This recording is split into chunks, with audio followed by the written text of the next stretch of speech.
आज झांसी में शहर कांग्रेस कमेटी के अध्यक्ष मनोज गुप्ता के नेतृत्व में सरकारी संस्था ईडी द्वारा नेता प्रतिपक्ष कांग्रेस नेता जननायक श्री राहुल गांधी जी और श्रीमती सोनिया गांधी जी के विरुद्ध नेशनल हेराल्ड के केस में असंवैधानिक तरीके से लिखे मुकदमे के खिलाफ कचहरी चौराहा स्थित गांधी प्रतिमा पर हाथों में काली पट्टी बांधकर शांतिपूर्वक मौन प्रदर्शन किया। इस अवसर पर पूर्व केंद्रीय मंत्री प्रदीप जैन आदित्य ने कहा, ये तानाशाही सरकार अपनी मनमानी कर रही है। वह उस केस में जिसमें कोई लेन देन हुआ ही नहीं है, मुकदमा दर्ज कर रही है। पूर्व राष्ट्रीय सचिव सुधांशु त्रिपाठी ने कहा कि नेशनल हेराल्ड पेपर है जिसने आज़ादी की लड़ाई में अपना योगदान दिया। कांग्रेस पार्टी व गांधी परिवार उसको बचाने का प्रयास कर रही है। राहुल रेछारिया ने कहा कि सरकार सरकारी संस्थाओं का गलत उपयोग कर रही है। वह देश के मूलभूत मुद्दों से भटकाने की कोशिश कर रही है। जिला अध्यक्ष देशराज रेछारिया ने कहा, हम अपने नेताओं का अपमान नहीं सहेंगे। किस प्रकार से धरना दे रहे हैं? आज हम सब लोग यहाँ धरने पे बैठे हैं। एक्चुअल में भारत सरकार लोगों की जेब काटने का काम करने के लिए मुद्दों को भटकाती है। कैसे लोगों पे टैक्स लगाया जाए, कैसे युवाओं को रोजगार न दिया जाए, कैसे वंचित और शोषित और दलित लोगों को उनके अधिकार न दिए जाएं, महिलाओं के अधिकार न दिए जाएं, उसके खिलाफ खामोखा के मुद्दे उठाकर जिन मुद्दों में कोई लेन नहीं हुआ, कोई देन नहीं हुआ, तमाम 12 सालों से आप सरकार में हो, उस नेशनल हेराल्ड को करते करते आप 12 सालों में कोई अंजाम नहीं पहुंचा पाए। जिस मुद्दे पे ना कोई लेन हुआ ना देन हुआ, उस परिवार के खिलाफ आरोप लगाते हो जिन्होंने आजादी में अपना सर्वस्व जमीन, अपना सर्वस्व त्याग दिया था। आप केवल लोगों की जेब कैसे काटी जाए, लोगों के अधिकारों का हनन कैसे किए जाए, लोगों को अधिकार कैसे ना मिले, युवाओं को रोजगार ना दिया जाए, उस सब के लिए काम करने के लिए केवल मुद्दों को भटका के इस तरह के उल जलूल मुद्दे लाते हैं। हमारा नेता ना इन चीजों से डरा है, ना हम कांग्रेस के लोग इन चीजों से डरे हैं। हम सब लोग निरंतर संघर्ष करेंगे, लोगों को अधिकार दिलाने का काम करेंगे और बाबा भीमराव अंबेडकर के द्वारा रचित संविधान की रक्षा के लिए काम करेंगे। आप कितने ही मुद्दों को भटकाएं, लेकिन हम आपको लोगों की जेब नहीं काटने देंगे, लोगों के अधिकार नहीं छीनने देंगे। वर्तमान स्थिति है देश में, जो सरकार केंद्र में चल रही है वो ईस्ट इंडिया कंपनी की तरह काम कर रही है और दमन की राजनीति कर रही है। ईडी सीबीआई का कुल मिला के दुरुपयोग कर रही है। हमारे नेता की छवि खराब करने के लिए आज जो चार्जशीट दाखिल की है उसके विरोध में हम लोग यहाँ धरना प्रदर्शन में बैठे हुए हैं। भाजपा और केंद्र सरकार और उत्तर प्रदेश सरकार सिर्फ अगर इस देश में संघर्ष कोई पार्टी कर रही है तो कांग्रेस पार्टी कर रही है। दलितों की लड़ाई लड़ रही है, बैकवर्ड की लड़ाई लड़ रही है, अल्पसंख्यकों की लड़ाई लड़ रही है, तो माननीय हमारे राहुल गांधी जी उस लड़ाई को लड़ रहे हैं। उस लड़ाई से प्रभावित होकर जनता उनके संग खड़ी हुई है, जनता उनके साथ में है। उनकी छवि धूमिल करने के लिए एक नया षड्यंत्र रचा है, किसी तरह हमारे नेता की छवि खराब करना है, इसलिए उन्होंने चार्जशीट दाखिल की है। और जो बिहार में चुनाव आने वाले हैं उसमें जनता समझ चुकी है कि ये क्या कहते हैं, जब सत्ता से बाहर होने वाले हैं, किसी भी तरह हमारे नेता की छवि खराब करने के लिए चार्जशीट दाखिल की है। पर क्यों बैठे हो, किस प्रकार से? देखिए, वर्तमान स्थिति में जो विडंबना चल रही है उसके खिलाफ हम लोग यहाँ पर बैठे हैं।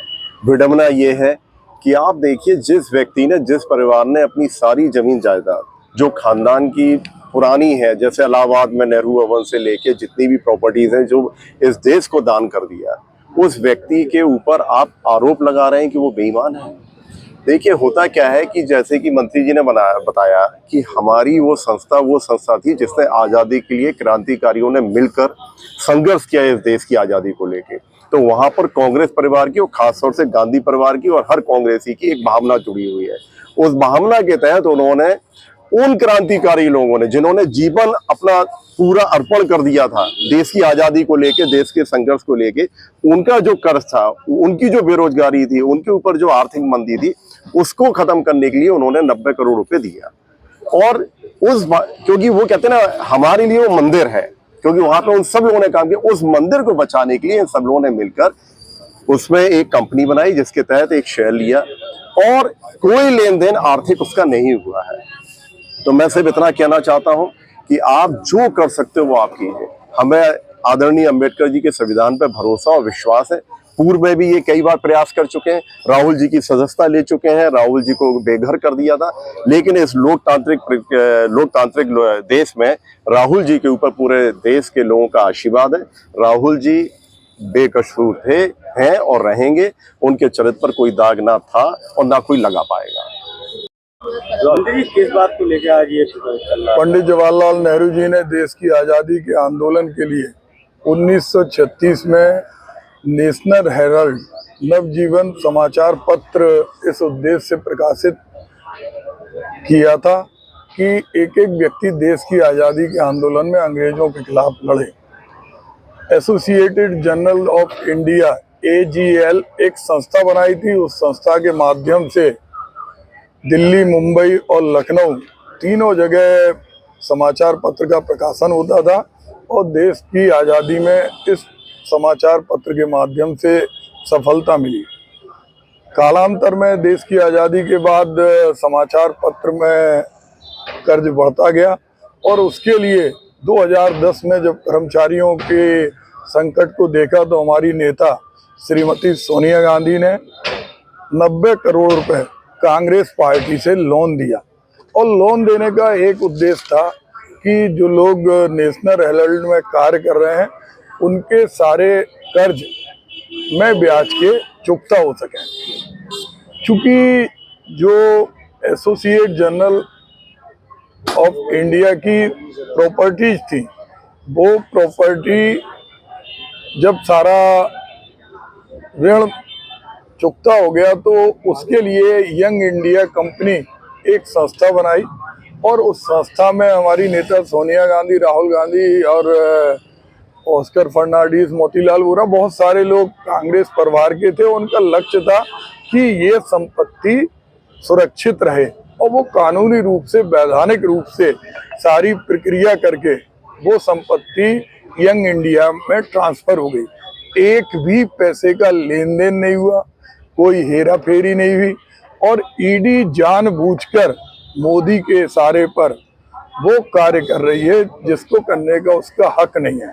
पहले उन्होंने पूछताछ के लिए बुलाया, कानूनी रूप से इन्हें इतनी लंबी पूछताछ नहीं करना चाहिए क्योंकि इसमें कोई ट्रांजैक्शन नहीं हुआ, कोई प्रॉपर्टी पब्लिक इंटरेस्ट में यंग इंडिया के नाम पर आई और वो यंग इंडिया का जो उद्देश्य है और इस तरह के लाखों ट्रांजैक्शन कंपनी एक्ट में, ट्रस्ट में प्रतिदिन होते हैं, लेकिन जानबूझ के पार्टी में जब जब चुनाव आता है, पहले भी राज्य के विधानसभाओं के चुनाव थे, अब बिहार में इनकी जमीन सरकी हुई है और जगह जगह ये हाशिए पे है, तो इन्होंने जानबूझ के चार्जशीट दाखिल कर दी।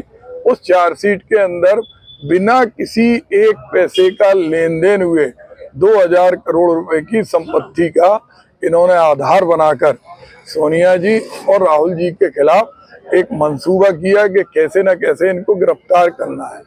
हम सारे लोग जानते हैं कि इनकी मंशा अच्छी नहीं है, चाहे युवाओं के साथ हो, किसानों के साथ हो, संस्थाओं के साथ हो, यहाँ तक कि न्यायालयों के सामने हो, किसी के लिए तो हम कांग्रेस के लोग डरेंगे नहीं।